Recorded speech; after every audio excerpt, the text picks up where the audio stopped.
If you're in the midlife season and you're trying to juggle money, aging parents, kids, career, and everything in between, you're the baloney in the middle of the sandwich generation, and it's exhausting. This is when we need our friends the most. Yet at our age, trying to find new friends can be a bit of a challenge.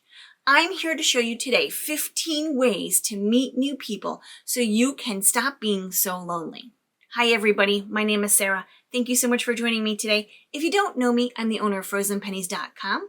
I'm a financial coach, and as a family, we are debt-free. Let's get started in 15 ways that I've discovered as a midlifer to make new friends. Now, granted, some of us may already have our BFFs. We've got our besties way back from 5th grade. Those friends are fantastic. They're great friends to have, yet meeting new people and surrounding yourself with different environments and different people may also benefit your wellness. Friendships are important for our overall wellness. They're not just nice to haves, but they're also important for us to live stronger, healthier lives. So stick with me here because your new BFF might be right around the corner. First, let's talk about community service projects. I know I live in a small town. It might even be easier in a larger city to find service projects in your community that you can volunteer for. Not only will you be able to make a positive impact in your life, but you will also be able to make a positive impact on your community and meet some new people that you may never have. We have a little bit of a festival coming up at the end of June in our area, brought on by the Youth Commission for our town, where it's an end of the year celebration for the kids at school. They have lots of different things. We're kicking off the summer, foods, vendors, crafts, raffles for things. Something like this, if you like kids and you want to give back, would be an excellent opportunity to meet the other people in your area. Number 2, join local Facebook groups. Sometimes communities have Facebook groups. I know my town has quite a few Facebook groups, and they will let you know what's going on in the area, so you can maybe meet up with people. Other Facebook groups may be geared toward your community as well as your interests. So for example, if you are a knitter and you love to knit, you might find local knitters that get together every other Saturday to just socialize and chat and knit, drink a little coffee. You may also find things like book clubs or walking clubs that are local to your area as well. Participating in online communities can lead to real-world friendships. Quick story for you. Now, I've been doing this whole blogging thing for, what has it been? 6-7 years, since 2018. And I joined a group with a teacher of blogging. The group that I joined, that little mastermind, had a whole bunch of people in it. And I can tell you right now that the friendships I made in that group, the people that I got to know, are my friends now. And we get together about once a year in person. There are still a couple of them that I haven't met in person yet, but I chat with Jill on the phone at least once a week. It's interesting to me how people who can come together with a common interest can really form real life friendships. Number 3, volunteer. Volunteering for local organizations will bring people together. Pre-pandemic, before I started this YouTube channel, I volunteered at the food pantry every Thursday. I met some really amazing people, had some great friendships, and I was able to give back to my community and the people who needed me around something food, nutritious food, which I find super important. Number 4, attend local events like fairs or concerts. Check your local schools to see when the drama club are putting on their shows. Sometimes my high school does a senior citizen day where you can come into the school for lunch, so you get lunch and the show at the same time. These settings are perfect for casual introduction and shared experiences. Number 5, join a local church. I know that my local churches in the area are always doing something. They have a women's Bible study. They have a men's Bible study. They congregate after church for coffee and cookies many times just to be social. If you're not a member of a church and it's something that you might consider, I would explore the churches in your area. Or if you are part of a church and they don't offer any kind of socialization, it might be a great opportunity for you to ask and maybe set something up. Number 6, pick up a fun part-time job. Now, this would be something like, for me, a bookstore. Even if I were to work the bookstore where I could talk to people about books, meet people, show them my favorite books, as well as the employees that are working there already, to have some nice interaction with people who have a common interest. Other opportunities might be summer employment at a golf course. If you like to golf and you want to do some groundskeeping or maybe work at the pro shop, you can do that. Just keep in mind that you don't want to work someplace where you're going to spend all of your money. The part-time job and the little income that might come from that is a benefit. It's the little cherry on top. But you don't want to spend at, say, Hobby Lobby. That would be a terrible idea for me. I would spend all of my paycheck at Hobby Lobby. Number 7, how about a hobby group? Ask around, find out if there's a local hobby group that meets up every once in a while. It could be a hobby group about knitting, which I mentioned before, gardening, paddling, walking, reading books. All of those things are local hobby groups that might meet up, say, at the local coffee shop once or twice a month. Hobby groups allow you to meet people with the same interests, providing a basis for true friendships. Number 8, get to know your neighbors. I have had some of the nicest neighbors living in this community, in this neighborhood. Unfortunately, they moved away, but they were fantastic. And right now, in our neighborhood, it was filled with the elderly people. They've all passed on, so we're waiting for new families to come in. But seriously, if they're outside and they're doing some yard work, wave, stop, chat, say hello. You never know where your best friend, she might be right next door. Number 9, if you like exercise or you think that maybe it's about time you started to take fitness seriously in this season of life, maybe try an exercise class or a walking group. It's never too early to start exercising and taking care of your health. At the same time, you can find a whole new group of people who have the same interests that you do. And number 10, to piggyback off of that a little bit, also, why not join the YMCA? The YMCA in my area is way more than just a place to hop on a treadmill. There's swimming, there's coffee chats, there's exercise, there's meetups, there's a conference room, there's yoga. There's so many things that you can do.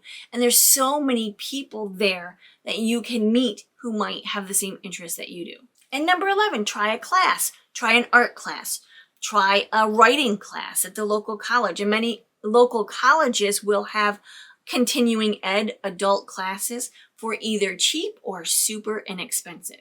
How about a class on learning Italian? I know that I've always wanted to learn Italian. Now I do know a little bit because my grandmother spoke a little bit of Italian. A lot of hers had faded. My great-grandfather came from Italy, and unfortunately it didn't get passed down. So it's always been an interest of mine to learn Italian. It's one of those things on my bucket list. How fun would it be to take a class in Italian with other people who had the same Italian ancestries that I have?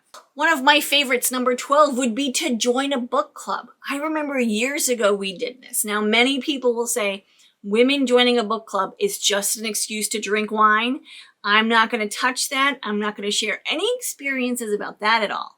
What I do know is we loved our little book club. There was about 5 of us, and we just read once a month. We'd meet. We'd try to get the book done in that month so we could talk about it, and it was super fun. We actually joined up at a local coffee shop. If you like to read, this is an ideal situation for you to start a book club and then have your people invite other people, and then have those people maybe invite a couple other people. You could have 20 people in a book club, half of which you've never met before. Number 13, look for a community garden. A lot of neighborhoods and local communities have community gardens that you can take place in, and you can grow flowers, grow vegetables.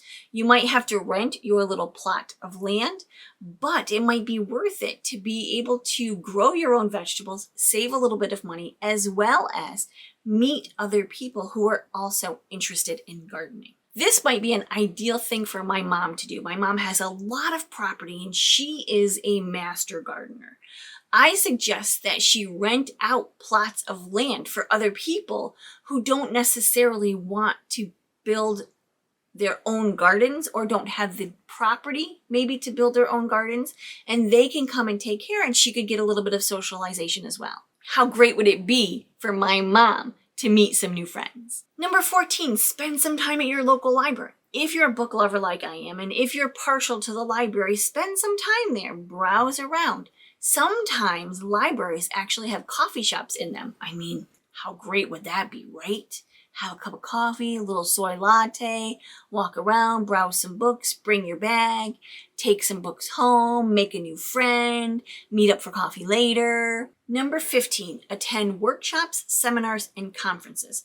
Professional and personal development conferences are a great place to meet people who may have the similar interests that you do, whether it be career-wise or you're just looking to do better. Tony Robbins, a personal development coach, right, guru, has seminars and conferences all the time for people to come together to work on their own personal development. If you are interested in personal development, I kind of am myself, wouldn't it be fantastic to go to one of these conferences, have some great light bulb moments, meet people who are working on the same kinds of things that you are, and make some lifelong friendships? And I have 3 bonuses for you also. Number 16, take part in sports leagues. When I was pregnant with my first son, gosh, that was, how old is he? 25? 20, he's 20, gonna be 26, I believe. We joined a bowling league with 2 friends of ours. We had a team of 4, and we were so bad. We were so bad that our handicap, if you know anything about bowling, they give you a handicap. So they give you a certain amount of points, basically, to add to your score each game. So we were so bad when it started, our handicap was huge. Well, of course, we just got a little bit better as we went along. And we ended up winning the whole thing. We're in the professional bowling league. We got a trophy. We got a patch. We actually won the pot, the money pot. And while I was doing that, I was very pregnant for my son, for my oldest son. So that made me a better bowler. However, we made some really great friends. A lot of the people we already knew, but there were quite a few people that we'd never met before. They were so excited for us that we were winning, although there were some people that were not so excited. They thought we were cheating. Swear to God, we were not cheating. We were just that bad at bowling. Number 17. Visit coffee shops or cafes semi-regularly. Now, we don't want to spend a whole lot of money on these cafes because we are looking to save money. After all, this is a frugal living channel. However, if you go, say, every Wednesday to a cafe, bring your book or bring a laptop or bring some work, you might meet people who also are coming every Wednesday. It's nice to strike up a conversation. You never know. And number 18, there's something called professional and personal development networking conferences. This is a little bit different than something that I talked about earlier where your business might set up something or your company might have something. This is something that you would do on your own. This would be blogging. This FinCon that I went to would be a perfect example of that. So this is a conference that we went to on a professional basis, and we were able to meet other bloggers who were doing the same thing, making friendships. Okay, so that's it. Those are 18 ways that you can find lifelong, lasting friendships as you age. I know once we get older and we get busy with life and all of the things that we have to do, many times our friendships waver, our friendships die out. We may find that our friendships have gone into separate directions and we're looking for somebody new, and we're looking for a new friendship to foster and grow based on where we are in our lives right now. I encourage you to keep active with your existing friendships and nurture those. But if you're looking for new friendships because you're feeling a little lonely, maybe try one of these tips. Thank you so much for watching. I truly appreciate you and have a great day. Bye-bye.